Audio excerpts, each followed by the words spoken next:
চশমা museum, a house of world class, জলট্যাক মোড়, বহরমপুর মডার্ন হোটেলের সামনে। 11টি চুরি যাওয়া টোটো উদ্ধার সহ গ্রেপ্তার 4 ব্যক্তি। গতকাল একটি টোটো চুরির মামলা তদন্ত চলাকালীন জিয়াগঞ্জ থানার পুলিশ মিঠুন শেখকে গ্রেপ্তার করেছে। তাকে জিজ্ঞাসাবাদ করে আরও 4 জন ব্যক্তিকে শনাক্ত করা সম্ভব হয় এবং পরবর্তীতে তাদের গ্রেপ্তার করে জিয়াগঞ্জ থানার পুলিশ। তাদের নাম আমিমুল ইসলাম, সেলিম শেখ, গোলাম কিবরিয়া ও আসাদুল শেখ। জলঙ্কি, লালগোলা এবং সাগরদিঘি সহ বিভিন্ন থানা এলাকা থেকে গ্রেপ্তার করা হয় তাদের। এখনো পর্যন্ত মোট 11টি চুরি যাওয়া টোটো গাড়ি উদ্ধার করা হয়েছে। গ্রেপ্তারকৃত ব্যক্তিদের আজ উচ্চ আদালতে হাজির করে পুলিশ রিমান্ডের আবেদন জানায় জিয়াগঞ্জ থানার পুলিশ।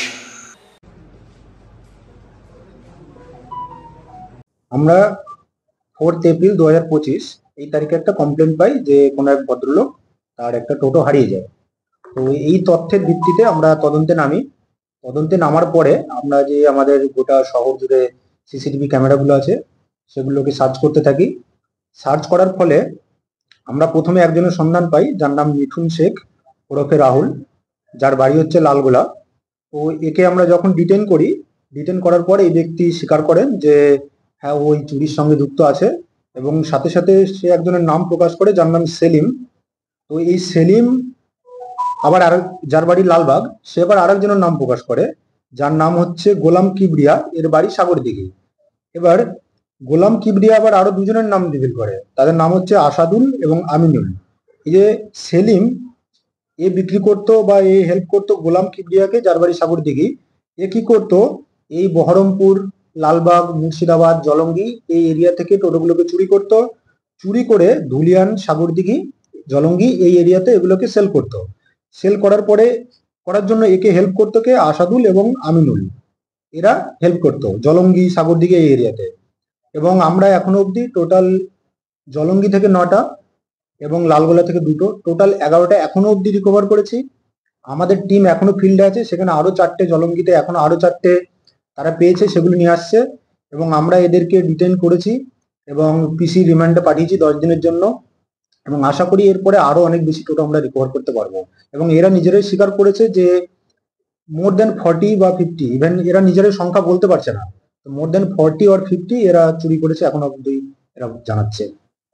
বললাম যেটা একটা র্যাকেট, একটা মানে অর্গানাইজড ক্রাইমের মতন। এটা একটা র্যাকেট সিস্টেম, চেইন সিস্টেমে কাজ করতো। কেউ হেল্প করতো, কেউ ইনফরমেশন দিত, কেউ হয়তো আশেপাশে এরিয়া দেখতো, কেউ হয়তো একজনকে সেল করতো, সেই চ্যানেল সিস্টেমে গিয়ে এটা আলটিমেট একটা ডিসপোজ হতো। টোটোগুলো ছিল সেগুলো তো নাম্বারিং সিস্টেম প্রপারলি ছিল না। তো এরা যেটা টার্গেট করতো, হয়তো দেখা গেল কোথাও একটা ফাঁকা টোটো দাঁড়িয়ে আছে, দেখলো কোনো মালিক নেই সেখানে, তখন এই টোটোগুলোকে এরা টার্গেট করে নিয়ে যেত।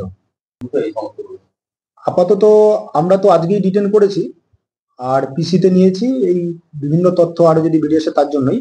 আপাতত আমরা এটুকুই জানতে পেরেছি যে এরা মনিটারি পারপাজেই এগুলো সেল করতো। আপাতত এটুকুই জানতে পেরেছি আমরা। মোটামুটি আজকেই করা হয়েছে। হ্যাঁ, 10 দিনের জন্য আমরা প্রেয়ার পাঠিয়েছি। আপাতত আমি বললাম যেটা 4 এপ্রিল তো আমাদের কাছে ফার্স্ট এই থানার আন্ডারে কেস রেজিস্টার হয়। তো কেসের নাম্বার হচ্ছে 127-25। তো আপাতত এটাই আমাদের ফার্স্ট কোনো কমপ্লেন ছিল। এর আগে হয়েছে কিনা এরপর আমরা ফার্দার ইনভেস্টিগেশন ওটা এখনো অবধি আমি যেটা বললাম, জলঙ্গি, সাগরদিঘি, লালগোলা এই এরিয়াটা আমরা এখন সন্ধান পেয়েছি। ইনভেস্টিগেশনের ভিত্তিতে আমরা জানতে পারবো। আশা করছি আছে এবং এরা আস্তে আস্তে রিভিল করছে। অবশ্যই আমরা খুবই আশাবাদী।